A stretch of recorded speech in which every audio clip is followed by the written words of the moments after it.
Dans un entretien accordé aux confrères du Parisien, le chanteur Hugo Frey a révélé avoir été victime d'une violente chute en novembre dernier à son domicile de Marly-le-Roi, dans les Yvelines. Il commence cette interview en disant qu'il a failli faire le grand voyage et que pour ne pas angoisser le public, il explique encore avoir révélé dès décembre dernier qu'il avait une fracture au poignet. À l'époque, il fait le choix de ne pas expliquer le contexte de sa chute. Près de 4 mois plus tard, il assure en avoir fini avec sa convalescence. « Je m'en suis remis », explique-t-il.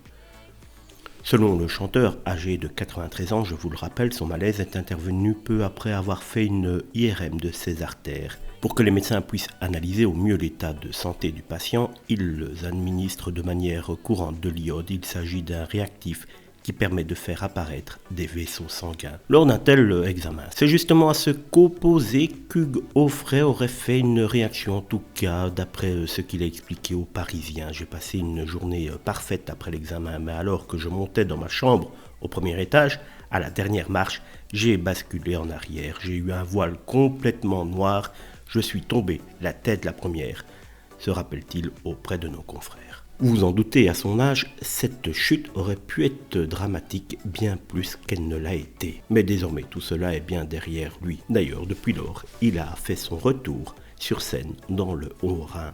Une carrière véritablement bien remplie pour Hugo Frey malgré son grand âge. On lui souhaite d'encore pouvoir nous faire plaisir avec ses chansons durant de très nombreuses années.